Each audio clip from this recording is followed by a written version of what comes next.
न्यायालय श्रेष्ठ आहे आणि न्यायालयाने सांगितलेलं आहे की तुमच्या मोबोक्रेसीने एखादा निर्णय घेतला किंवा पार्लमेंटने घेतला, चला टेक अ चॅलेंज. मी तुम्हाला सांगतो, पार्लमेंटनं जरी निर्णय घेतला तरी मराठ्यांचं आरक्षण 2 दिवस सुद्धा टिकू शकत नाही. Challenge with the constitutional law नाही टिकू शकत. त्याच्यामुळे डंके की चोट पे हे सगळं राजकारण आहे. वेगवेगळ्या पद्धतीनं हसणं, वेगवेगळ्या पद्धतीनं एकदम मग ते एकच वाक्य 3-3 वेळा म्हणणं, ह्या सगळ्याची गरज तुम्हाला का वाटते? Cost of repetition. जेव्हा तुम्हाला ऐकायलाच येत नाही तेव्हा तुम्हाला बोलूनच दाखवावं लागते, तुम्हाला आवाजच काढावं लागते. सरकारचे कानं बरेच वेळेस ना त्यांना माहीत असतात, परंतु त्यांच्या ऐकण्याच्या मनस्थितीतले नसतात. तेव्हा yes yes yes cost of repetition असं बोलावंच लागतंय की मी जातीच्या प्रिज्युडाइस सोबत नाही आहे. मराठा भाऊ मला खूप आवडतात, परंतु मराठा भाऊ हे मागास नाही आहेत, ते त्या तत्वामध्ये येत नाहीत. म्हणून माझा तात्विक विरोध आहे, संविधानिक विरोध आहे, कायदेशीर विरोध आहे. नमस्कार. क्विक हिल आणि बढेकर ग्रुप प्रस्तुत Majha Katta, powered by Green Harvest, Bank of Maharashtra, Chandukaka Saraf and Sons Private Limited, Chitale flavoured milk, Sudhir Mandke light house, Barwa skin therapy आणि सोनाई पशु आहार या विशेष कार्यक्रमात मी प्रज्ञा पोवळे आपल्या सगळ्यांचं स्वागत करते. सध्या राज्य सरकारसमोर मराठा आरक्षणाचा पेच निर्माण झालाय. आरक्षणासाठी सरकारला रोज नवा अल्टिमेटम दिला जातोय. याआधी राज्यामध्ये एसीबीसी प्रवर्गातून मराठा समाजाला आरक्षण दिलं गेलं, पण ते असंविधानिक असल्याचं म्हणत ज्यांनी न्यायालयामध्ये आरक्षणाविरोधात लढा दिला ते ॲडव्होकेट गुणरत्न सदावर्ते आजचे कट्ट्याचे पाहुणे आहेत. राज्यात जेव्हा कोणत्याही मुद्द्यावरून कायदेशीर पेचप्रसंग निर्माण होतो तेव्हा कधी त्यांच्या भूमिकांमुळे, कधी वक्तव्यांमुळे, कधी आंदोलनाच्या हटके स्टाईलमुळे, तर कधी त्यांच्यावर झालेल्या हल्ल्यांमुळे सदावर्ते चर्चेत राहतात. मराठा आरक्षणाला कडाडून विरोध करणारे सदावर्ते एक मराठा लाख मराठा अशी घोषणा देत एसटी कर्मचाऱ्यांच्या आंदोलनामध्ये मात्र सक्रिय सहभाग घेताना दिसतात. 1999 पर्यंत दंतचिकित्सक म्हणून काम केल्यानंतर सदावर्तेंनी वकिली पेशा निवडला. भारतीय संविधानावरती त्यांनी PhD केली आहे. 2002 सालापासून त्यांनी हायकोर्टामध्ये वकिलीची सुरुवात केली. मराठा आरक्षण आणि एसटी आंदोलनासोबतच ज्येष्ठ नागरिक कायदा लागू करण्याची केस, मॅटच्या माध्यमातून 4000 परिचारिकांना नोकरीमध्ये कायम करण्याची केस, हैदराबाद उच्च न्यायालयामध्ये रोहित वेमुला प्रकरणामध्ये चौकशीची मागणी करणारी याचिका, अशा अनेक प्रकरणामध्ये त्यांनी विधिज्ञ म्हणून भूमिका बजावली आहे. मराठा आरक्षणाचं आंदोलन सध्या ज्या मार्गाने राज्यामध्ये पुढे जात आहे त्याबद्दल गुणरत्न सदावर्ते यांचं मत नेमकं काय आहे?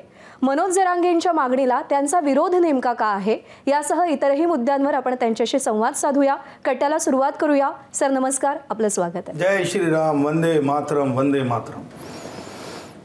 सदावर्तेजी, म्हणजे गेल्या काही वर्षांमध्ये असं बघतोय की जिथं काही अस्थिर स्थिती निर्माण होती आहे, काही आंदोलनं होत आहेत, वातावरण गरम होतं आहे, तर ते दिसलं की त्यात आम्हाला ॲडव्होकेट सदावर्ते त्यामध्ये दिसत आहेत.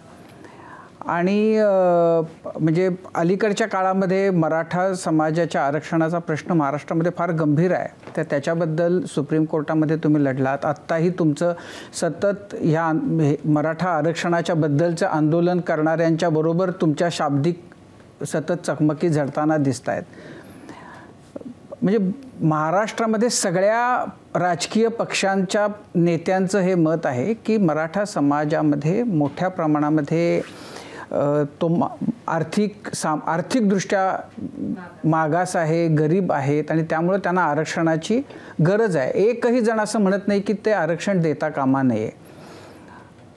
तुम्ही त्याला विरोध करताय. तुम्हाला ही जी स्थिती आहे, ग्रामीण भागामधल्या मराठा समाजाची जी स्थिती आहे ती तुम्हाला दिसत नाही आहे का?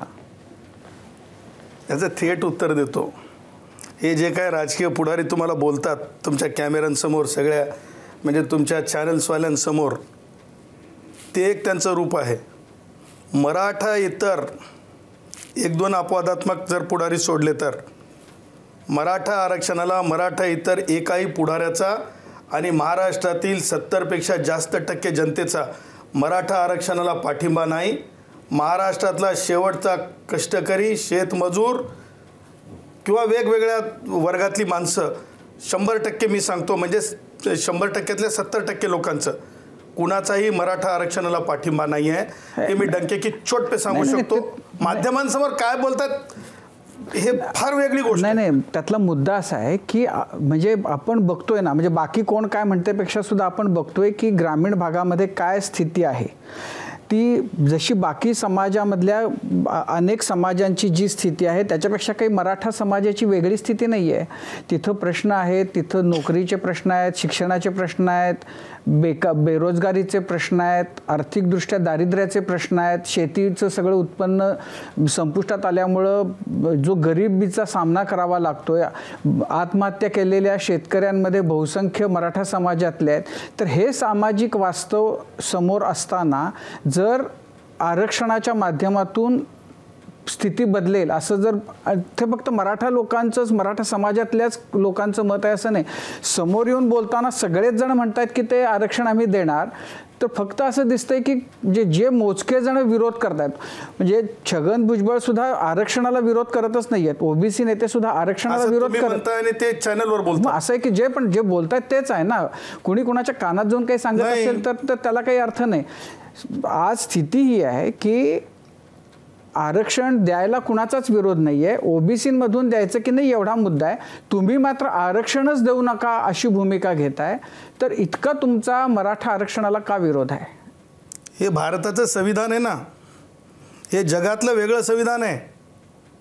इतर देशांमध्ये संविधानामध्ये प्रथम लिबर्टी आहे. या संविधानामध्ये आर्टिकल 14 जो आहे equality before law and equal justice, ही जी सिस्टम आहे या देशामध्ये आणलेली भारतरत्न डॉक्टर बाबासाहेब आंबेडकरांनी, त्या सिस्टममध्ये अगोदर आरक्षण नाही आहे, अगोदर प्रोटेक्शन आहे या भारताच्या संविधानामध्ये. आणि ते प्रोटेक्शन काय आहे अगोदर समजून घेतलं पाहिजे. भारतरत्न डॉक्टर बाबासाहेब आंबेडकरांनी स्वतः त्याच कॉन्स्टिट्युएंट असेंब्लीमध्ये स्पष्टपणे सांगितलं होतं की reservation will not be majoritarian. आणि ते सांगण्यामागचं एक तत्त्व होतं. त्याच कालखंडामध्ये सर्वोच्च न्यायालयामध्ये एक निकाल लागला होता बालाजीच्या केसच्या दरम्यान, आणि बाबासाहेबांना विचारण्यात आलं की reservation should what will happen if the reservation become majoritarian. त्यावेळेस भारतरत्न डॉक्टर आंबेडकरांचं म्हणणं आहे की that will amounts to reverse discrimination. म्हणजे ते ब्राह्मणाचा मुलगा जरी त्याच्यासाठीपासून ते शेड्यूल कास्ट, शेड्यूल ट्राईब, जे कोणी मुलं असतील भटक्या विमुक्तांचे, त्या म्हणजे जैनाचे असतील, वैश्याचे असतील, जे गुणवंत आहेत त्यांच्या हक्काचं संरक्षण आधी भारतरत्न डॉक्टर बाबासाहेब आंबेडकरांनी केलं आहे. 50% जागांचं ही काय तुमची, माझी किंवा शरद पवार राष्ट्रवादी काँग्रेसचे वयोवृद्ध पुढारी त्यांची 7-12 नाही आहे. हे 50% अगोदर जागा ते हे केलेल्या आहेत, संरक्षित केलेल्या आहेत गुणवंतांसाठीच्या. आणि त्याच्यानंतर आरक्षणाचा विषय आहे. आता जरंगे काय म्हणतात ते ऐकायचं. जरंगे काय बॅरिस्टर आहेत? जरंगे काय सॉलिसिटर जनरल आहेत? काय जरांगे एका मोठ्या समाजाचं नेतृत्व करतायत आणि त्या समाजाची भावना, त्या समाजाचं आंदोलन ते चालवत आहेत. आणि त्यांच्या भूमिकेला बहुसंख्य नाही सगळ्या राजकीय पक्षांचा पाठिंबा आहे. त्यांच्या भूमिकेला फक्त मुद्दा जो येतो तो ओबीसीमधून आरक्षण द्यायचं की नाही एवढाच आहे. त्यांच्या मागणीला कोणी विरोध करत नाही आहे. मागणीला विरोध एकटे तुम्ही करताय. उत्तर देतो. या भारतीय संविधानामध्ये गाव एकीकडे आहे, एक माणूस एकीकडे आहे. संविधानिक तत्वाच्या आहे की गाव एकीकडे म्हणजे ते एकीकडे आहेत आणि तुम्ही माणूस एकीकडे म्हणजे तुम्ही एकीकडे. मी उदाहरणच देतो. मी पॉलिटिकल लिडरशिप समोर ठेवून सुद्धा उदाहरण देतो, तात्विक उदाहरण देतो. मला जरंगेसारखे द्यायची गरज नसते. मी रोज वाचणारा माणूस आहे, वाचेल तर वाचल म्हणणार आहे. तुम्हाला सांगायचं तात्पर्य हे आहे की परत आपण म्हणजे खोडसाळपणे म्हणालात की गाव एकीकडे, मी तसं नाही. 70% महाराष्ट्रातला माणूस माझ्यासोबत आहे. 70% कसं आहे? तुम्ही जन्मत घ्या ना, तुम्ही जन्मत घ्या. मराठे सोडून मला लोक गावामधले दार बंद करून चर्चा करतात, मला फोन करतात. लोकांचा प्रॉब्लेम आहे. आज मोबोक्रेसी झालेली आहे. मुद्दा असा आहे की तुम्हाला असं वाटतं की नाही द्यायला पाहिजे. व्यक्तिगत घेऊ नका. ना व्यक्तिगत सुद्धा नाही. उत्तर देतो. मी तुमच्या पहिल्या प्रश्नाचं उत्तर देतो. पहिला प्रश्न तुमचा फार महत्त्वाचा आहे. सांगायचं तात्पर्य की एका माणसाच्या हक्काचं सुद्धा संविधान रक्षण करते. पार्लमेंटनं जरी निर्णय घेतला तरी मराठ्यांचं आरक्षण 2 दिवस सुद्धा टिकू शकत नाही. Challenge with the constitutional law नाही टिकू शकत. त्याच्यामुळे डंके की चोट पे हे सगळं राजकारण आहे. आणि मला हे म्हणायचं आहे की जे जरंगेच्या नावावर आज काय वाटलं चाललं आहे ते सगळं सर्टिफिकेट्स वगैरे ते तुम्हाला सांगतो मराठ्यांचं नुकसान आहे. लाईन लावून जे सर्टिफिकेट ते सर्टिफिकेट लाईन लावून वापससुद्धा होतील आणि लोक जरंगेलासुद्धा प्रश्न विचारतील, मराठेच विचारतील. हे सुद्धा चॅलेंज आगामी काळामध्ये तुम्ही पाहाल. आत्ता तुम्ही जेव्हा बोलत होता तेव्हा असं एकदम ना मध्येच तुम्ही एक असं नाटकामध्ये जसं होतं असं काहीतरी होतं आणि तुमचा एकदम आविर्भाव बदलून जातो आणि एकदम नाट्यमय येतं. तर ते तुम्ही ठरवून करता का ते उत्स्फूर्त येतं काय? म्हणजे असं तुम्हाला चॅनलवर बघताना असं अनेकदा जाणवतं की एकदम होय हात वारे करून आणि डोळे गरगर फिरवून बोलता. जर्नलिझमला शिक्षक होतो, त्यांना लॉ शिकवायचो, ड्रामा डिपार्टमेंटला नव्हतो.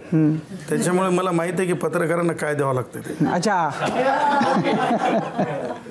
पण हे सांगा ना की म्हणजे तुम्ही ते डेंटल वगैरे सगळं केलं होतं, ते सोडून तुम्हाला वकिलीची वस्त्र अंगावर वापरावीत घालावीत असं का वाटलं?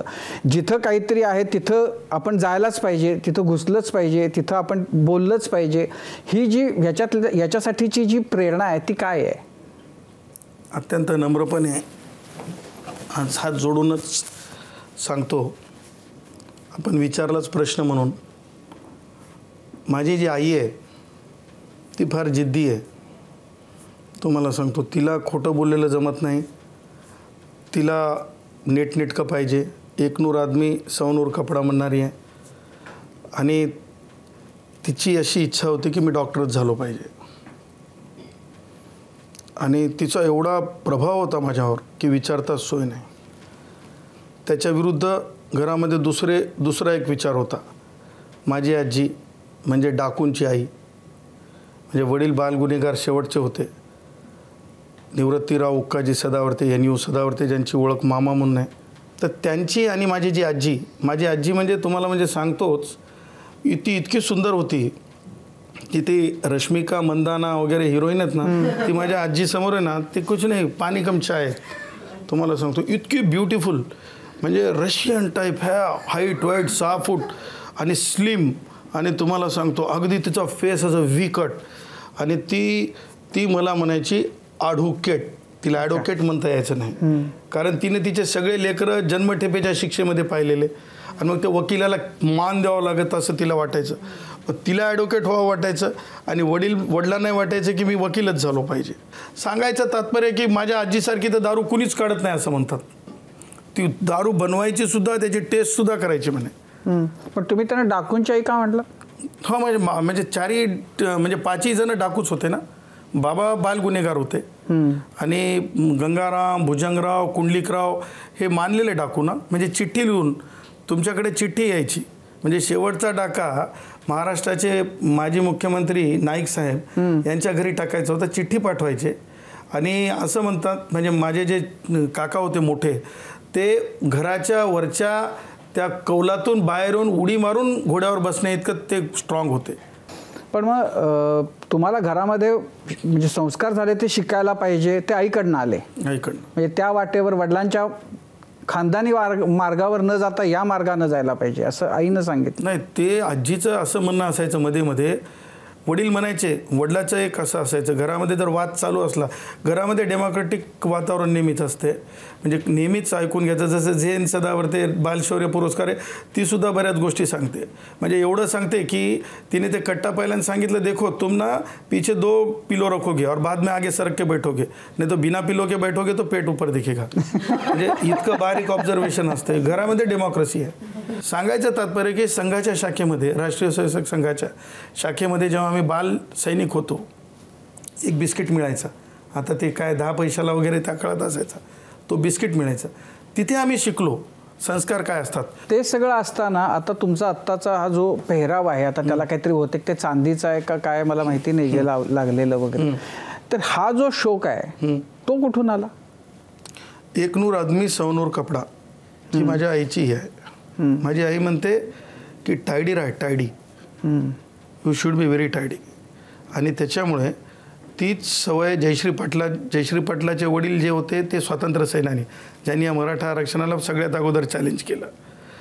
तिचे वडीलसुद्धा तिला ते सूट पॅन्टमध्येच ती आवडायची त्यांना. आणि मग झालं असं की म्हणजे आपण नीटनेटकं राहिलं पाहिजे. भारतरत्न डॉक्टर बाबासाहेब आंबेडकरांचा पेहराव पहा तुम्ही, कधीसुद्धा तुम्हाला म्हणजे असे तसे कपडे घातलेले ते दिसणार नाहीत. एक स्टँडर्ड आहे. आणि मग आपण आपल्या ह्याच आयुष्यामध्ये जगण्यासाठी आहे, आपण ते तिजोरी भरण्यासाठी नाहीत. आणि त्याच्यासाठी आपण नीटनेटकं राहिलं पाहिजे. आता आज तुमच्याकडे घालून आलेला कपडा काल संध्याकाळी आलेला आहे टर्कीवरून. आज मी ते पहिल्यांदा टर्कीवरून आलेले कपडे घातलेले. हो, जसे नेहरूंच्या तिकडे जायचे तसे तुमचे टर्कीहून येतात कपडे. एक सांगतो मी तुम्हाला, माझा प्रश्न असा आहे, म्हणजे मी तुम्हाला म्हणजे सांगतो ते उत्तर म्हणूनच, की नीटनेटकेपणे आता मी तुम्हाला सांगतो, मी जपानला मागे गेलो तर तिथून काय खरेदी करून आणलं, pen, pencil, rubber, sharpener, highlighter. तुम्हाला सांगतो तुम्ही यू हॅव अ चॉईस. तुम्ही जेव्हा कष्ट करून करता, मी 70,000 कोटीवाला नाही, मी पेन पुस्तक वहीवाला आहे. त्याच्यामुळे दिखता है रहता भी है, आपण दुसरे का नाही चलने देता है. पण तुमच्याबद्दल ना फार म्हणजे आता त्यातल्या इतक्या गोष्टी बाहेर चर्चेत असतात, गॉसिप लेवलला असतात, इतक्या वदंता वेगवेगळ्या प्रकारच्या असतात, त्यातल्या काय खऱ्या काय खोट्या. आता मध्यंतरी असं होतं की तुम्ही घरामध्ये गाढव पाळलं होतं. त्या पवारच्या कार्ट्याला माहिती आहे काय लिटर आहे दूध? 5,000 रुपये लिटर असते ते दूध. माहिती आहे का त्याला चरबी जास्त आहे म्हणून त्याला ती गरज नाही. मी अत्यंत तुम्हाला कोणत्या खालच्या भाषेत सांगत नाही, मी तुम्हाला सायंटिफिक रिझन सांगतो. ज्याला चरबी असते त्याच्यासाठी गाढवाचं दूध नाही आहे, समजलं. ज्याचं जर्जर आजार असते ज्या बालकांना, छोट्या बालकांना, त्याच्यासाठीचं ते म्हणजे तुम्हाला सांगतो, जगामध्ये सगळ्यात महाग दूध जर कोणतं असेल तर ते दूध आहे. आणि ते दूध एवढं उपायकारी आहे की तुम्हाला सांगतो त्याच्यातून असंख्य आजार दूर होतात. आणि माझी जी झेन मुलगी आहे ना, ती एवढी जिद्दी आहे की तुम्ही कुठे जाता मला माहीत नाही, किंवा ते जरंगे कुठे जाते मला माहीत नाही, किंवा राष्ट्रवादी काँग्रेसच्या विरुद्ध पुढारी शरद पवार कुठे जातात मला माहीत नाही, परंतु आम्ही न चुकता गुराखी गडावर जातो. गुराखी गडावर वेगवेगळे प्राणी, वेगवेगळे त्या प्राण्यांचं महत्त्व. माझी म्हणजे खासदार केशवरावजी धोंडगे म्हणून तुम्ही आपणाला माहिती आहेत, आम्ही गुराखी संमेलनसुद्धा असतं आमचं. तर तिथं गेल्याच्यानंतर पोपट काय फायदा आहे, उपयोगी आहे, कबूतर काय उपयोगी आहे, सरडा काय उपयोगी आहे, हे सगळं. तर त्यातून ती एवढी प्रभावी झाली त्या दुधाच्या याच्यातून. आणि मग आम्ही मालेगावला गेलो, खास माळेगाव, यात्रा माळेगाव म्हणतात, तिथून आम्ही ते गाढव आणलं. आणि ते गाढव मला सांगा, माझ्या घरी किती हे असतील, डॉग्स असतील. साधारणतः आमच्या घरी एवढे डॉग्स तुम्ही म्हणजे विचारही करू शकणार नाही. सदावर्ते साहेब म्हणजे वडिलांना एवढा शौक होता की 24 डॉग्स होते आमच्याकडं. आता कमी केले वडील गेल्याच्या नंतर. त्याच्यामुळे आमच्याकडे तशा प्रकारचं प्रेम आहे, कासव आहे आमच्याकडं. तुम्ही जेवढं खोदत जाल तेवढं तुम्हाला आम्ही सापडत जाऊ, असं आहे. पण मग ते तुम्ही फ्लॅटमध्ये ठेवलं होतं? फ्लॅटमध्ये नाही हो, ते नांदेडची गोष्ट आहे. अच्छा, म्हणजे कुत्री? हो, म्हणजे बंगलो. गाढव कुठं होतं, गाढवीण कुठं होतं? घरी नांदेडला. इथं फ्लॅटवर नाही ना, पण ते फ्लॅटवर तुम्ही गाढव ठेवलं होतं, अशा बातम्या होत्या, चर्चा होत्या. काय तुम्हाला स्पेस कमी पडला की लावून टाकता? तसं नव्हतं ना काही? नाही ना. जरांगेंचा अल्टिमेटम आहे 24 तारखेचा. सगळे जे तेव्हा मुख्यमंत्री होते, आता असलेले एक मुख्यमंत्री, 2 उपमुख्यमंत्री, प्रत्येक जण सांगते की तुम्हाला आम्ही कायद्याच्या चौकटीत बसणारं आरक्षण देणार, आणि ते काय ओबीसींवर अन्याय न करता आरक्षण देणार. हे आरक्षण दिलं कसं जाणार? आणि ते जर त्यांनी आता पुढच्या 8 दिवसात जाहीर केलं तर, कारण प्रत्येक वेळी जे आरक्षण टिकलं नाही ते तुमच्या याचिकांमुळे टिकलं नाही. तुम्ही एकटे त्याच्या विरोधात उभे होते, तुम्ही आणि जयश्री पाटील, आणि त्यामुळे ते आरक्षण टिकलं नाही. तर आता पुढच्या 8 दिवसात काय होऊ शकतं, आणि तसं झालं तर पुढे काय होईल? कारण संविधानाची जी काही माहिती आहे ती तुमच्या इतकी कोणालाच नाही. ते जे काही नावं घेतले तुम्ही, मुख्यमंत्री, उपमुख्यमंत्री, सगळेजण, किंवा जरंगे उरंगे जे काय असतील ते, हे फक्त राजकारण होऊ शकते. हे आरक्षण तीळ मात्र एवढं सरसगट तर सोडा, तीळ मात्र सुद्धा मिळू शकत नाही. आणि ते अल्टिमेटम या देशामध्ये अल्टिमेटम, परत ते काय असतं ते दुसरा, ते एक सभेला नाव देणं चालू आहे पहा, एल्गार, हे शब्द चालत नाहीत. मी एल्गार शब्द बदला अशी सुद्धा सूचना केलेली आहे. जरांगे काय किंवा मराठा समाजाची जी भूमिका आहे ती अशी आहे की ओबीसी समाजाची जी आर्थिक सामाजिक स्थिती आहे ती आणि मराठा समाजाची स्थिती याच्यामध्ये आता गुणात्मक कसलाही फरक उरलेला नाही. त्यामुळे यांना जर तुम्ही देता तर आम्हाला का नाही, आणि आम्हालाही मिळावं आणि त्यांच्याच सारखं मिळावं, कारण आमची स्थिती त्यांच्यासारखीच आहे, त्याच्यापेक्षा वेगळी नाही, असं त्यांचं म्हणणं आहे. नाही गुणात्मक हे तुम्ही गुण कुठून काढले मला माहीत नाही, पण गुणरत्नाच्या म्हणजे ॲनालिसिस प्रमाणे सांगतो, मराठा समाज मागासलेपणाच्या एकाही गुणाला पात्र नाही. कसं पात्र राहील? आर्थिक मागासलेपण मी समजू शकतो, आर्थिक मागासलेपणाचे कारणे वेगळे आहेत. म्हणून मी सांगायला लागलो की आर्थिक मागासलेपणासाठी 50% जे खुल्या वर्गातले 50% सुरक्षित जागा आहेत, त्या जागेमध्ये सब कॅटेगरायझेशन 10% केलेलं आहे EWSसाठी. त्याच्यामध्ये ह्या समाजाला प्रतिनिधित्व किती मिळालेलं आहे? 8.5% नोकऱ्यांमध्ये मिळालेलं आहे, म्हणजे 85%, आणि 7.5 म्हणजे 75% शिक्षणामध्ये मिळालेलं आहे. त्याच्यामुळे मराठा समाजाला जे जे काही मिळू शकतं आहे आर्थिक मागासलेपणासाठी, अल्पभूधारक झाल्यामुळं ते मिळेल ना. कुणबी कोण आहेत? कोणते कुणबी आहेत जे मागास ठरतात? प्लेन कुणबी. उद्या औरंगजेबची एंट्री म्हणजे मागासलेपण, उद्या त्या काय ते निजामाची एंट्री म्हणजे मागासलेपण, म्हणजे या काय ते आदिलशहाची एंट्री म्हणजे मागासलेपण. हो, हे सगळं चालत नसतंय. राजकारण कोणाच्या बाजूने, म्हणजे मराठ्यांना आरक्षण देता यावं या दृष्टीने प्रयत्न चालले असं तुमचं म्हणणं आहे का? नाही. मग काय म्हणजे राजकारण चाललंय तर काय चाललंय? नाही, तुम्हाला सांगतो, मराठ्यांचा जे दबाव गट निर्माण झालेला आहे, तो दबाव गट तुम्ही पाहाल. तुम्हाला सांगतो, परभणी जिल्ह्यामध्ये एक शाळा आहे जिल्हा परिषदेची, त्या गावचं म्हणजे नाव आठवते त्या गावचं, त्या गावच्या शाळेमध्ये सगळे विद्यार्थ्यांना त्या आंदोलनस्थळी आणून बसवलं. शाळेतल्या विद्यार्थ्यांना शाळा बंद करून पाठीवर ते दप्तर घेऊन. तिथे काय एका जाती धर्माचे लेकरं शिकायला जातात का?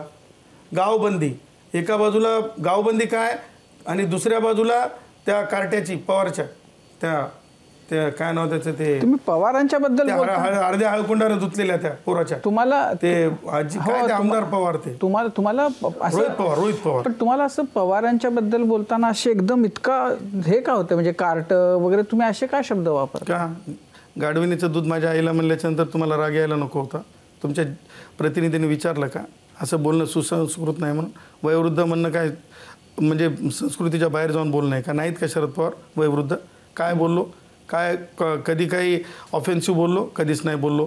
कधी अनपार्लमेंटरी लँग्वेजमध्ये बोललो? कधीच नाही बोललो. कधी काही डिफमेटिव्ह बोललो? कधीच नाही बोललो. तुम्ही पकडू शकले का मला कधीतरी? तुमची एजन्सी पकडू शकली काय? मागच्या वेळेस मला पकडलं होतं. तुम्ही इन्स्टिगेट केलं होतं लोकांना त्यांच्या घरावर हल्ला करायला, असं तुमच्यावर अशा बिनबुडाच्या आरोपाला काय? मुद्दा असा आहे की ज्या पातळीवर हे सगळं राजकारण चाललंय ना, की तुमचा वैचारिक विरोध असेलही, नेत्यांच्या घरांवर हल्ले करणं यात काय फुशारकी, यात काय भूषण आहे, याचं काय समर्थन? कुणी केलं? कोणता हल्ला केला? दाखवा. सुप्रिया सुळेच्या घराचे काय दगड फोडले? सुप्रिया सुळेचे काय काच फुटले?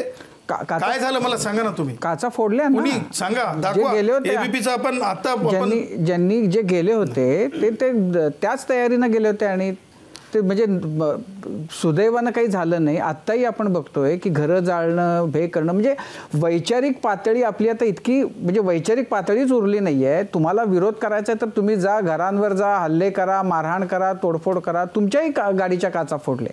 तर हे जे सगळं आहे की वैचारिक विरोध ह्या पातळीवर येणं, ह्याच्याकडे तुम्ही कसं बघताय? म्हणजे त्याचे काही वेळेला तुमच्यामुळेही झाल्याचा आरोप आहे, आणि काही वेळेला तुम्हाला ते भोगावंही लागलेलं आहे. नाही, सांगतो मी तुम्हाला, मी कधीसुद्धा हल्ल्याचं समर्थन करत नाही. मी 2 संघ मानतो. सिद्धार्थ गौतम बुद्धाचा एक संघ मानतो, आणि दुसरा राष्ट्रीय स्वयंसेवक संघ मानतो. हे 2च संघ असे आहेत की विश्वविख्यात आहेत, आणि दोन्ही संघ आहे ना ते प्रज्ञा करुणा शिकवतात. दोन्ही संघ आहे ना शील शिकवतात. तुम्हाला सांगतो, माझ्याकडे मच्छरवरली सुद्धा पुस्तक आम्ही वाचून काढलेलं आहे, ट्रॅव्हलिंग विथ द मॉस्किटो. ते सुद्धा मारण्याच्या आम्ही भानगडीत न पडणारी माणसं आहोत. आणि राहिला प्रश्न शरद पवारांच्या घरच्या हल्ल्याचा, ते सगळं थोतांड होतं. विद्यमान काही आमदारांची नावं तुम्हाला ऑफ द रेकॉर्ड सांगतो, ऑन द रेकॉर्ड सांगलं तर त्यांची अडचण होऊन बसेल. त्यांच्याच शरद पवारांच्याच लोकांनी तिथं गोंधळ घातला होता, माझ्या लोकांनी नाही. आणि माझ्या लोक इनोसंट होते, त्यांना चुकीच्या मार्गाने तिथं म्हणजे ते दर्शनाला गेले होते ॲक्च्युअली. आणि तेच पोलीस रिपोर्ट आहे, पोलीस रिपोर्ट बघून घ्या, पोलीस रिपोर्ट बघून घ्या. हुल्लडबाजी करत दर्शनाला गेले. एक लक्षात ठेवा, त्याच्यात महिला होत्या. जर कोणी बोललं, व्हिज्युअल्स आहेत, व्हिडिओ आहेत, दर्शनाला असं होतं का कोणी नाही काय करत इकडचं तिकडच्या वस्तू फेकत मला एक सांगा, गुणरत्नजी दगडफेक झाली असती की नाही? आणि ऐका, दुसरं नाही, मला यांच्या प्रश्नाचं उत्तर देऊ द्यात, प्रश्न महत्त्वाचा आहे त्यांचा. मी एक तर सांगितलं तुम्हाला, मी हल्ल्याचं समर्थन करत नाही कोणत्याच. दुसरी गोष्ट आता पुढं सांगतो मी तुम्हाला. माझ्या गाड्या फोडल्या, मला जाणून बुजून दबावात आणण्याचा प्रयत्न केला, पण माझी कौटुंबिक पार्श्वभूमी पाहता मी दबावात येण्यासारखा नाही. मी गेलो तर जयश्री पाटील आणि जयश्री पाटील के बाद झेन सदावर्ते आमच्या दोघांपेक्षा भारी आहे. त्याच्यामुळे तो काय आमच्यासाठी काय म्हणजे फार साधी गोष्ट नाही आहे आम्हाला थांबवणं. आता राहिला प्रश्न आमदारांचे घरं जाळण्याचा आणि पोलिसांवर मारहाणीचा. कुणाला वाटलं होतं का काडतूस आणि कट्ट्यासोबत जरंगेचा साथीदार भेटेल म्हणून? कोणी विचार केला होता का? म्हणजे ते कुठपर्यंत विचार केलेला होता लक्षात घ्या तुम्ही. कशाला पाहिजे म्हणजे आंदोलन? मराठा आरक्षण मिळण्यासाठी कट्टा पाहिजे का? मराठा आंदोलन मिळवण्यासाठी काडतूस पाहिजेत का? आणि मला सांगा, साथीदार सोबतीदार शोधायचेत की नाही? की दवाखान्यात कोणीतरी ॲडमिट होतंय म्हणून तपास बंद, असं चालेल का? तपास होणार.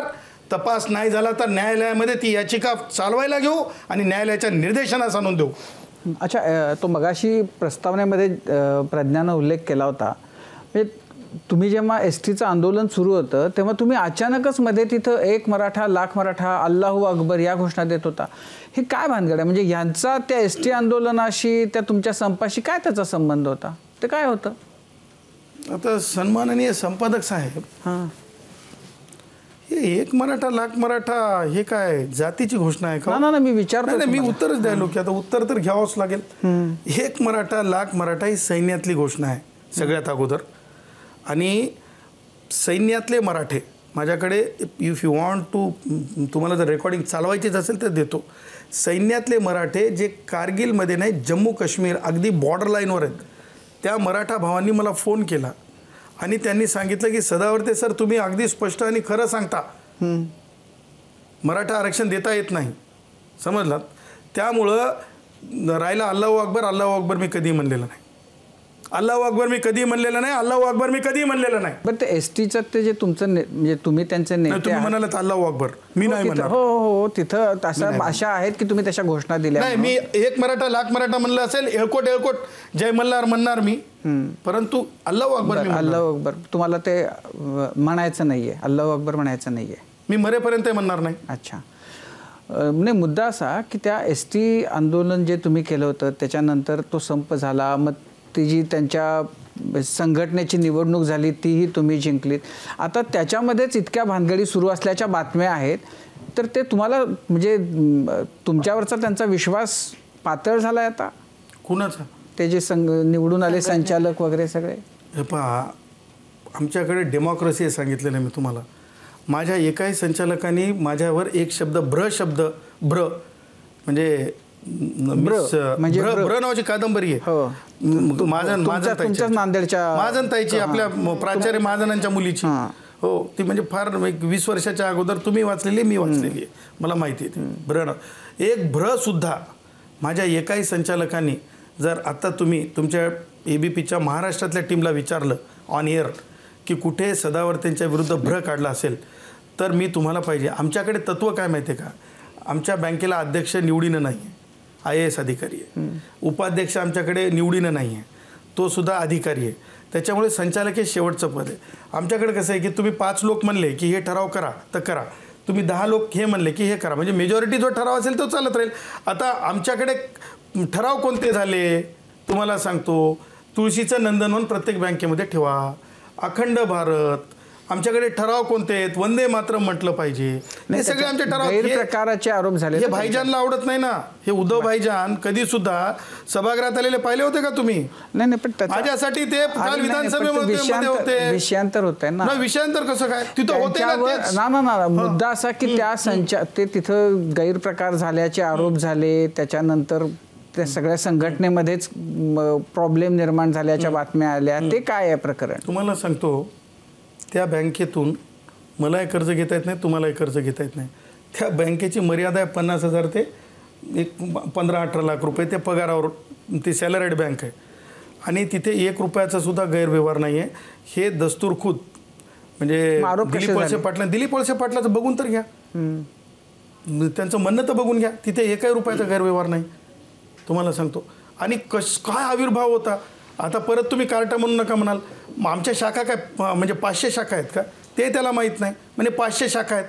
अरे त्याला म्हणजे सीडच माहीत नाही आणि निघाले बोलायला, चर्चा करायला. सांगायचं तात्पर्य हे मला ठरवून पॉलिटिकली टार्गेट करण्याचा भानगडीत असतात. कारण मी हिंदू राष्ट्र भारत हमारा आणि नथुरामजी गोडसेंना वंदनीय मानणाऱ्यांपैकी आहे. अखंड भारतासाठी लढणार आहे. असं आहे की आता ते नथुराम प्रकरणात आपण जर गेलो तर आपला बाकी सगळे मुद्दे राहतील आणि कट्टा त्याच्यावर होईल. त्यामुळे आपण तो विषय सोडू. मला कळत नाही की कोणताही माणूस नथुराम म्हणू नका, नथुरामजी म्हणा. नथुरामला कसं, नथुराम जो मारेकरी आहे. तुम्ही काय बोलता, तुम्ही काय बोलता सदावर्तेजी, तुम्ही अरे तुम्ही काय बोलता. तुमच्यासाठी एक आधार असू शकते, मला माझ्यासाठी एक आधार. नाही नाही तो असा आहे की नाही नाही तो मला असं आहे की त्याच्यावर बोलून मला ना तुमचा अपमान करायचा आहे आता, कारण तुम्ही पाहुणे आहात. त्यामुळे त्या विषयामध्ये आपण त्या विषयामध्ये नको जायला. आपण पुढच्या मुद्द्याकडे येऊ. मी मानासाठी आलेलो नाहीये, मी चर्चेसाठी आलेलो आहे. नाही पण तो मुद्दाच असा आहे ना, म्हणजे आपण सगळे विषय मान्य करू शकतो पण तो मुद्दा असा आहे व्यक्ती स्वातंत्र्याचा भाग आहे. ते तुम्हाला सुप्रीम कोर्टाने अनेक वेळेस सांगितलंय की तुम्हाला जो मुद्दा म्हणजे अपमानकारक वाटेल ते मला वाटावं तसं वाटतं. मी पुन्हा एकदा आरक्षणाच्या मुद्द्यावर याच्यामध्ये होत आहे असं की ओबीसी प्रवर्गातून मराठ्यांना आरक्षण देण्याला छगन भुजबळ यांचा विरोध आहे. तुमची भूमिका ही छगन भुजबळांशी सिमिलर नसली तरी काहीशी पॅरलल आहे, कारण का तुमचाही आरक्षणाला, मराठा आरक्षणाला विरोध आहे. मग अशी म्हणताना तुम्ही असं म्हणालात की 70% समाज माझ्यासोबत आहे. मग त्या 70% समाजासहित तुम्ही छगन भुजबळ यांना पाठिंबा देणार का? छगन भुजबळांच्या व्यासपीठावर आम्हाला गुणरत्न सदावर्ते दिसणार का? व्यासपीठ फक्त राष्ट्रीय स्वयंसेवक संघाचं मला आवडते आणि भगवान गौतम बुद्धाच्या भिक्खू संघाचं आवडते. आणि हे पॉलिटिकली माझ्यासाठी I am not made for politics. मी राजकारणासाठी माझा जन्मच झालेला नाही आहे आणि मला कोणतंच राजकीय पक्ष आय डोंट फील की मला डायजेस्ट करू शकते. तुम्ही ज्यावेळेस मागा म्हणालात की जरी पार्लमेंटमध्ये जरी कायदा झाला तरी त्याला चॅलेंज केलं जाऊ शकतं सुप्रीम कोर्टात, पण आपलं संविधान बदल स्वीकारते. म्हणजे आपल्या संविधानात घटना दुरुस्तीचा अधिकार दिले. उद्या समजा केंद्र सरकारने घटना दुरुस्ती करून जर मराठा समाजाला आरक्षण दिलं तर हे कसं चॅलेंज होईल सुप्रीम कोर्टात? माझ्या लहान भावाला मी आता फार सिंपल सांगतो. हे असे प्रयोग आहे ना घटना दुरुस्तीचे अनेक वेळेस इंदिराजींनी करून पाहिले. लोकांना जेलमध्ये टाकून पाहिलं त्यांच्या विरोधात गेल्यामुळे, घटना दुरुस्तीच्या विरोधात.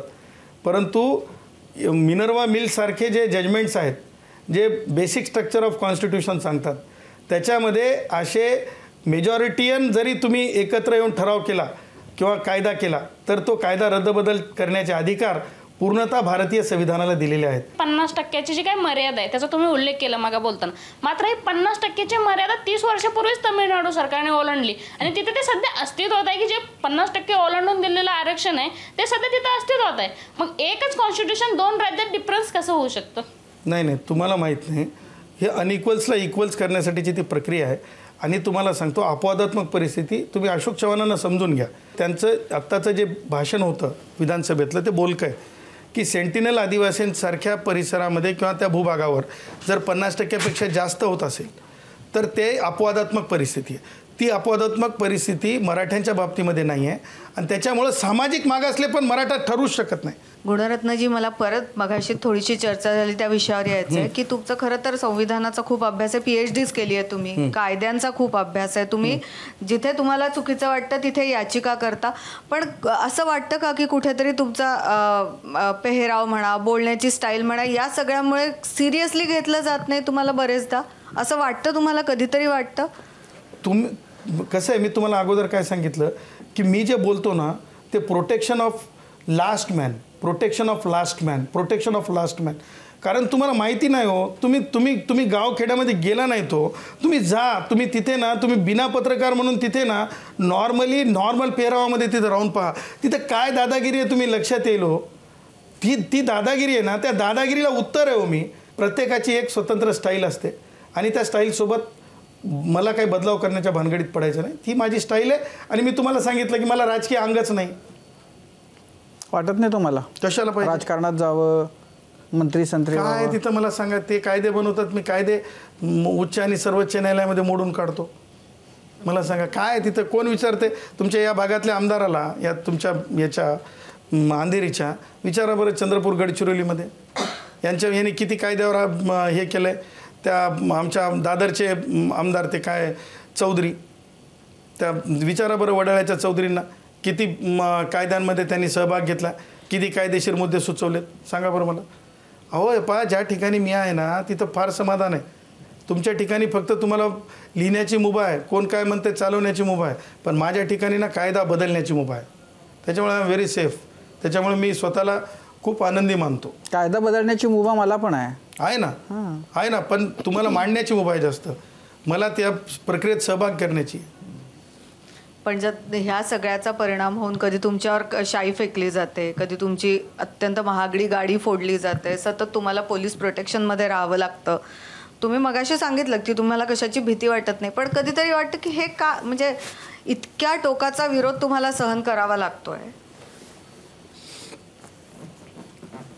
बघा, प्रत्येक वेळेस सैद्धांतिक, जर आपण न्यूटनचा सिद्धांत, न्यूटनला सुरुवातीला काय म्हणलं होतं, वेडं वेडं वेडं म्हणलं होतं. त्याच्यामुळे सैद्धांतिक गोष्टी घेऊन तुम्ही जेव्हा पुढं निघताना त्यावेळेस असे विरोध होत असतात. सावित्री आईला काय केलं होतं मला सांगा, किती सावित्री आईला सहन करावं लागलं होतं. पण आज माध्यमांमध्ये, वकिलीमध्ये न्यायमूर्ती मंजुळा चेलूरसारख्या, उद्याच्या काही दिवसाच्या नंतरच्या chief justice of India, Savitri आईने सहन केलं नसतं तर आज आपण झालो असतो का. माझ्या आईने दिलेला डायलॉग सांगतो. माझी आई म्हणते, इरादे नेक हो तो सपने भी साकार होते हैं, अरे सच्ची लगन हो तो रास्ते आसान होते हैं. त्याच्यामुळे चांगलं करत जायचं, रस्ते होत जातात, चिंता करायची नाही परिणामाची. डेस्टिनेशनवर लक्ष ठेवायचं, डेस्टिनेशनवर लक्ष ठेवायचं. मराठा आरक्षण मागास ठरत नाही म्हणून देता येत नाही, हे डेस्टिनेशन आहे. तुम्ही मगाशी सावित्रीबाईंचाही रेफरन्स दिलात. आता असं आहे की त्याच्यासाठी तुम्ही जे काही म्हणजे बाह्य जो काही वेश म्हणा किंवा तुमचं जे काही त्याच्यासाठी नाट्यमयता त्याच्यामध्ये जी घुसवताय ती आवश्यक आहे का. नाट्यमय वगैरे मी कधीच म्हणलं नाही, घुसवण्याचा प्रयत्नच नाही. ज्यावेळेस म्हणजे जास्त असं आहे की तुम्हाला जे म्हणायचं आहे ते अधिक सभ्य किंवा अधिक सुसंस्कृतपणानं सांगितलं जाऊ शकतं आणि तुम्ही ते सांगू शकता, तर त्याच्याऐवजी तुम्ही ते वेगवेगळ्या पद्धतीनं हसणं, वेगवेगळ्या पद्धतीनं एकदम मग ते एकच वाक्य 3-3 वेळा म्हणणं, ह्या सगळ्याची गरज तुम्हाला का वाटते. Cost of repetition. जेव्हा तुम्हाला ऐकायलाच येत नाही तेव्हा तुम्हाला बोलूनच दाखवावं लागते, तुम्हाला आवाजच काढावं लागते. सरकारचे कानं बरेच वेळेस ना त्यांना माहीत असतात, परंतु त्यांच्या ऐकण्याच्या मनस्थितीतले नसतात. तेव्हा yes yes yes cost of repetition असं बोलावंच लागतंय आणि सरकारला सुनवावंच लागतं. अरे तुम्ही झेनबद्दल जेव्हा बोलता तेव्हा तुमच्या बोलण्यामध्ये एक अभिमान दिसतो. आणि जसं तुम्ही म्हणालात की तुम्ही प्रत्येक ठिकाणी वेगळे असता, मीडियासमोर वेगळे असता, कोर्टात वेगळे असता, घरी कसे असता, झेनसोबतचं वडील म्हणून तुमचं बॉन्डिंग कसं आहे. आता झेन माझी शिक्षिकाच होऊन बसली, खरं सांगतो. कारण झेन काय झालं, तिचं वाचन एवढं झालेलं आहे, तिचं धर्मावरलं वाचन, तिचं संविधानांवरलं वाचन, भाषेंवरलं वाचन, जागतिक अभ्यासाचं वाचन, हे सगळं झालेलं आहे. आणि मला असं वाटतं आहे की प्रत्येकानं आपल्या मुलांना म्हणजे मुक्त स्वातंत्र्य देऊन शिकवलं पाहिजे. आणि त्यातल्या त्यात प्रत्येकानं आपल्या मुलींचा तेवढाच लाड केला पाहिजे जेवढा मुलांचा. बिंदास जाते, काल 11 वाजता आली, रात्री 11:30 वाजता, जीपसुद्धा सुलटली नाही, का गई ती म्हणून. घरात एक वाक्य 3-3 वेळा बोललेलं बायकोसमोर होतं का 3 वेळा. नाही, गरजच पडत नाही, कारण ऐकूनच घ्यावं लागतं. सदावर्ते जी तुम्ही सातत्यानं सांगताय की मराठा समाजाला आरक्षण मिळणार नाही असं 3 वेळा सांगताय, म्हणजे मोठ्या आवाजामध्ये. असं तुम्ही जोडायची भाषा कधी करत नाही असं दिसतं याच्यावरून. कारण की तुम्ही जे सहज सांगू शकताय ते तुम्ही आक्रमकपणे सांगू शकता. याच्यामुळं समाजामध्ये कुठंतरी आक्रमकतेचं वातावरण निर्माण होत आहे, त्याचा फटका तुम्हालाही बसलेला आहे. हा एक माझा प्रश्न आहे. दुसरा माझा असा प्रश्न आहे की छत्रपती शिवाजी महाराजांची शपथ घेऊन एकनाथ शिंदेने सांगितलं की मराठा समाजाला आरक्षण देणार.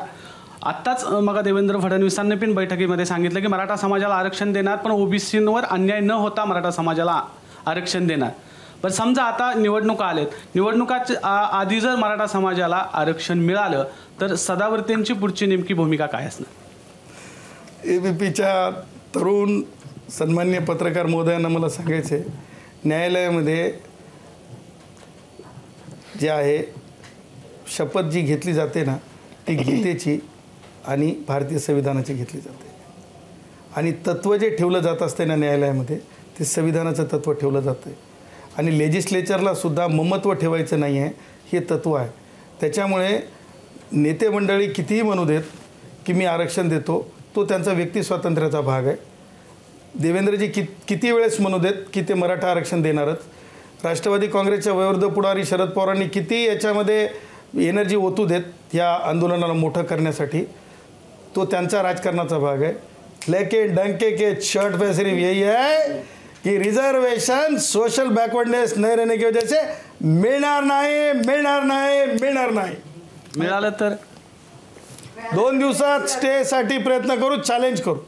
नाही, पण त्याचा जो मुद्दा होता की ह्याच्यामधून म्हणजे हे जी आविर्भाव आहे बोलण्यातला तर त्याच्यामुळं जोडण्यापेक्षा तोडणं आणि अंतर निर्माण करणं आणि असं जे वातावरण होतंय किंवा आता त्याची जी भावना झाली तर हे टाळता येण्यासारखं आहे ना. हे तुम्ही का टाळत नाही? मला एक सांगा, ते कीर्तनकार कुत्रे मांजरं म्हणते ते कोणत्या जातीला शिवा देते मला सांगा. ते जरंगे काय बोलतंय, ते गाडगम ते हे म्हणते टमरेल माहीत आहे तुम्हाला, हागायला जाते त्याचा टमरेल राहते, ते कोणत्या जातीला हिनवते, ते लायकी काढते. कोणत्या जातीची लायकी काढते?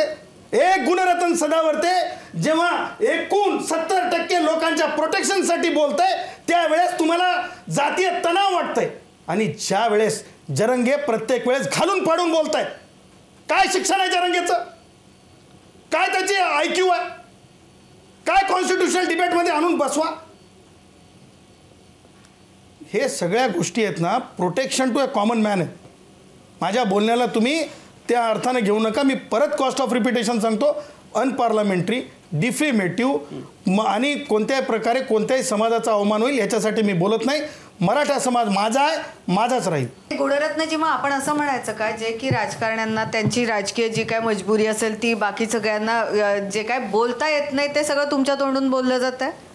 आता खरं सांगू, म्हणजे तुम्ही 70% म्हणताय, ते जरांगे तर 50%च म्हणतात, थेट 50% मराठी आहेत, पण 70% लोकांना जे बोलता येत नाही, राजकीय नेत्यांना त्यांच्या राजकीय ऑब्लिगेशन्समुळे जे बोलता येत नाही ते सगळं तुम्ही बोलताय आणि ते मग ते शाई फेक आणि गाडीवर हल्ले बिल्ले ते सगळं ओढवून घेताय. एक लक्षात ठेवा, मी स्वतंत्र आहे, मी स्वयंभू आहे. मी तुम्हाला सांगितलं राष्ट्रीय स्वयंसेवक संघाचा आणि बुद्धाच्या संघाच्या विचारावर मी स्वयंभू आहे. तुम्हाला सांगतो, ते राजकारणी लोकांचं मला काही घेणं देणं नाही आहे. अपवादात्मक 1-2 राजकीय पुढारी आहेत मराठा इतर, त्यांना वाटते मराठा आरक्षण मिळावं, परंतु राजकारण्यातले मराठा इतर कोणत्याही पुढाऱ्याला मला वाटत नाही रिझर्वेशन मिळावं. ते तुमच्या स्क्रीनवर बोलतात. तुमचं जे व्यक्तिमत्व आहे त्याच्या तुमचे शौक असतील किंवा तुमचं काम असेल, तुमच्या कॉन्ट्रोवर्सीज ज्या जोडलेल्या आहेत, तर याच्यावर सिनेमातल्या हिरोला शोभेल असं तुमची पर्सनॅलिटी आहे. सिनेमा आला तर तुमच्यावरती आवडेल का तुम्हाला? आज सांगतोच की ते बिग बॉस हिंदी याच्यासाठी माझ्याकडं जवळपास 2 महिने फेऱ्या घातल्या. बिग बॉस हिंदीसाठी 2 महिने ॲग्रीमेंट घेऊन क्रिस्टलच्या खाली 2 महिने अनेक वेळेस येऊन त्यांचं जे काय प्रोडक्शन मॅनेजर ते, आणि झेनला खतरों के खिलाडी हिंदीसाठी 6 महिने वाट पाहिली लोकांनी. काय आमचं व्यस्त जीवनच एवढं आहे, आणि आम्ही चित्रावरल्या किंवा त्या फिल्मी जीवनासाठी आमचा म्हणजे हे जन्म झालेला नाही आहे. ज्या कष्टकऱ्यांना, ज्या भुकेल्यांना, ज्या गरजवंतांना, ज्या अत्याचारितांना, अन्यायग्रस्तांना जी काही मदत देता येईल, सुरक्षा पुरवण्यासाठी आमचा जन्म झाला, आणि त्याच्यात आम्ही धन्य मानतो. तुमच्यावर आला तर चालेल, आवडेल का तुम्हाला हे विचार? नाही, मला त्या दृष्टीने विचार करायला वेळच नाही मिळाला. तुमचा आता म्हणजे तुमचा काय जो चळवळीतला संघर्ष असेल, तुमचं दंत चिकित्सा डॉक्टर डेंटिस्ट म्हणून असेल का, म्हणजे आता वकील म्हणून, या सगळ्या तुमच्या करिअरमध्ये तुम्हाला सगळ्यात समाधान देणारी गोष्ट कोणती आहे? खरं सांगू, शरद पवारांनी सुप्रियाताईंवर जे म्हणजे एकाच मुलीवर जे त्यांनी हे दाखवलं, थांबले, देवेंद्रजीनं एकाच मुलीवर जे थांबले, ते खरोखर समाधानी बाब आहे माझ्यासाठी. अशा गोष्टीचा प्रचार प्रसार झाला पाहिजे, कारण मुलीलासुद्धा सर्वांकश मानलं पाहिजे, ही माझ्यासाठी आनंदाची बाब आहे. तुमच्यासाठी सगळ्यात समाधानाची ती गोष्ट? समाधानाची गोष्ट मुलींचा सन्मान करणे, आईची काळजी घेणे, आणि समाजामध्ये तिरस्कार होणार नाही, परंतु समाजामध्ये म्हणजे अत्याचारसुद्धा होणार नाही हे पाहणे. आणि तुमच्या दृष्टीनं सगळ्यात खंतावणारी, तुम्हाला ज्या गोष्टीच्याबद्दल खंत वाटते, वैषम्य वाटतं, अशी गोष्ट कोणती आहे? Dirty politics. नाही, एखादी घटना, एखादा प्रसंग. पहा, प्रसंग असा आहे की 70 वर्ष लागले की गाईला जे आहे म्हणजे हे दर्जा देण्यासाठी, म्हणजे एक स्थान देण्यासाठी, ते 70 वर्षात नाही झालं, परंतु मोदीजींनी केलं. ते एक मला खंत वाटतं की किती लेट केलं आपण. आणि त्याही पुढं जाऊन मला म्हणजे वेदनादायी ज्या गोष्टी मला वाटतात की केवळ मताच्या राजकारणासाठी जेव्हा लोक मराठा आरक्षणासारखे मुद्दे स्क्रीनसमोर येऊन हो हो हो हो म्हणतात, ते एक मला दुःखदायी वाटतं आणि देशाच्या हिताला कुठेतरी बाधक वाटतं. गुणरत्न सदावर्तेजी, समाजामध्ये विविध स्तर असतात, त्या प्रत्येक स्तरामध्ये वेगवेगळे मतप्रवाह असतात. सध्याचा जर विचार केला तर मराठ्यांना आरक्षण मिळालं पाहिजे हा एक मतप्रवाह जो निर्माण झाला आहे, त्याच्या विरोधात तुम्ही उभे राहिलात. चर्चा त्याचीच होते जो प्रवाहाच्या विरोधात असतो. त्यामुळे सध्या तुम्ही चर्चेत आहात. जरांगेंनी दिलेला 24 डिसेंबरचा अल्टिमेटम खूप जवळ आला आहे. सरकारची काय भूमिका राहते, आरक्षण मिळतं का, त्यानंतर जरांगेंची काय भूमिका राहते आणि त्यानंतर तुम्ही नेमकी काय भूमिका घेता याची प्रतीक्षा असेल. अर्थात तुमच्या प्रतिक्रियांचीही उत्सुकता असेल, कारण का पत्रकारांना काय लागतं ते तुम्हाला व्यवस्थित माहिती असं तुम्ही म्हणालात. कट्ट्यावर आलात त्याबद्दल आपले मनापासून आभार. वंदे मातरम, जय श्रीराम. आणि यासोबत क्विकहिल आणि बढेकर ग्रुप प्रस्तुत Majha Katta, powered by Green Harvest, Bank of Maharashtra, Chandukaka Saraf and Sons Private Limited, Chitale flavoured milk, Sudhir Mandke light house, Barwa skin therapy आणि सोनाई पशु आहार या विशेष कार्यक्रमात आत्ता वेळ झाली इथेच थांबण्याची. प्रत्येक बातमीच्या अपडेटसाठी पाहत रहा ABP माझा.